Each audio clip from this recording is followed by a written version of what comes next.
A couple of times a year, as a nation, we return to this topic, this great question: where should parents be allowed to bring their kids?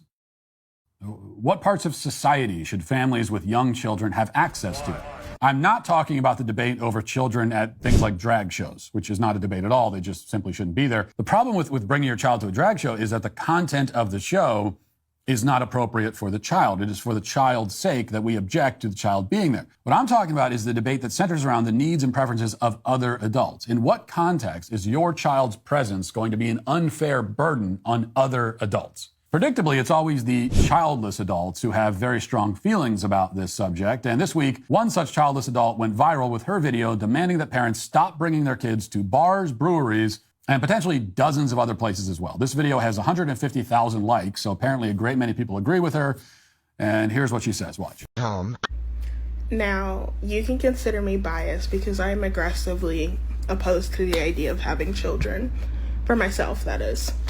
But if you take your child to a place where they are actively engaged in the process of producing or processing an age-restricted substance, alcohol, marijuana, cigarettes, whatever, if you take your child into one of these places, you are objectively and unequivocally the asshole in that situation. It's a non-negotiable.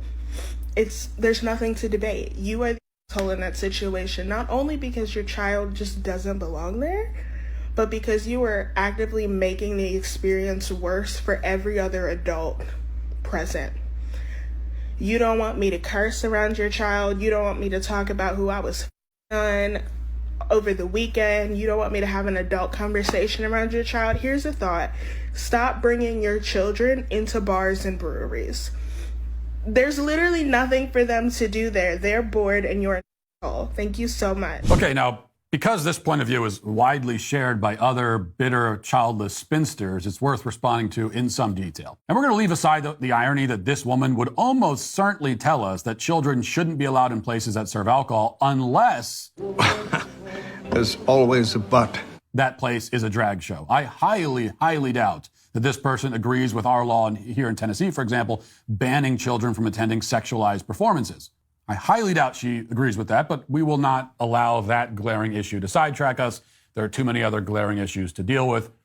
First, you don't want children in places that produce or process an age-restricted item. And you then list bars as one of those places, which means that by process, you apparently mean sell. And if that's the case, then you have also banned children from nearly every restaurant, every plane, every gas station, most grocery stores, every pharmacy, every convenience store, every Best Buy or Walmart that sells R-rated Blu-rays, etc. You've basically banned children from all of society, which I understand is a feature, not a bug as far as you are concerned, but that is what you're talking about. Second, you say that, I as a parent, that I don't want you talking about who you were having sex with over the weekend because my kids might hear you. And it's true that I don't want my kids to hear that gross conversation, but I don't want to hear it either, even if I don't have my kids with me. Okay, you shouldn't be going around having conversations like that loud enough that any stranger of any age can hear it. Actually, it's better just to not have that conversation at all. See, part of the miscommunication here is that you think that we don't want you to act like a gross, vulgar pig because our kids are with us, but you're only half right. We also just don't want you to act like that at all, period. So you don't have a problem with kids. You have a problem, apparently, with being a civilized human being. You say that cussing loudly and talking about your revolting sexual exploits is an adult conversation, but this only reflects the very unfortunate way in which the word adult in our culture has come to mean profane and crass. But that's not what it really means, or should mean.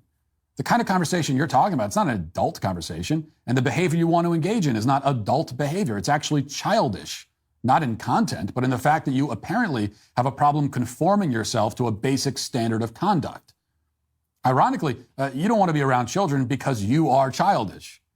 It's not that children prevent you from acting adult, it's that they interfere with your ability to act like a child.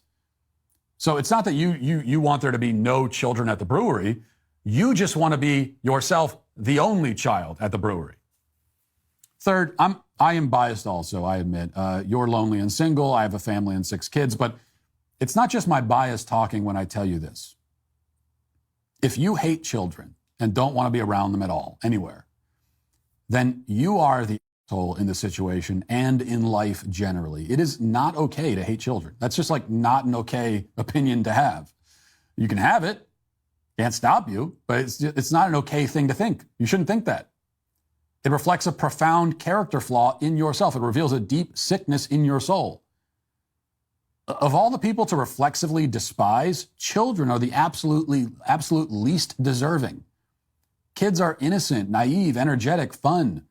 Sure, they can wear on the nerves sometimes, but at least they have a valid excuse whenever they act annoying and disruptive. They're kids. They're still learning. Their brains aren't fully developed. You, on the other hand, are an obnoxious, irritating jerk without any of those built-in excuses. You don't want to be around kids. I don't want to be around people like you, but we live in a society together, so I know that I have to deal with such encounters just like you do. It's funny to me that our culture pretends to oppose bigotry, and yet the one group of people that it's socially acceptable to openly despise, aside from heterosexual white men, is children. We have no problem with someone simply stating that they don't like kids and don't want to be around them. And yet, if I said the same thing about any other group, it would be considered horribly bigoted. Meanwhile, again, kids are the least deserving of that treatment out of all the groups on earth. If you're going to have an instinctive revulsion towards any group, kids should be the very last on that list. I will come and sit right next to you with my school bus load of kids, and if you don't like it, that's your problem. You can glare all you want. I don't care. You can ask for the check and leave if you want. We've seen that too. Doesn't matter. Doesn't bother me. It's your problem. My family is allowed to participate in society, same as you. My children aren't going to stay locked up in the house until they turn 18 for fear that their presence might be an encumbrance on any resentful losers we happen to come across.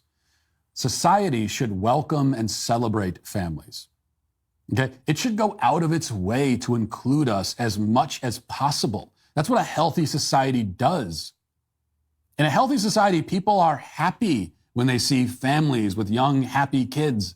This should make you happy to see that. If it doesn't, again, there is something wrong with you. You know, as families with young kids, we make the world younger, more vibrant, more beautiful, more alive.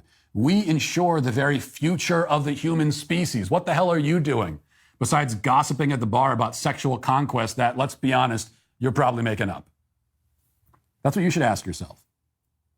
While I order my kids some chicken tenders from the kids menu, and you glare at us, secretly resenting the fact that we have the life you want but will never have. And that's why you're canceled.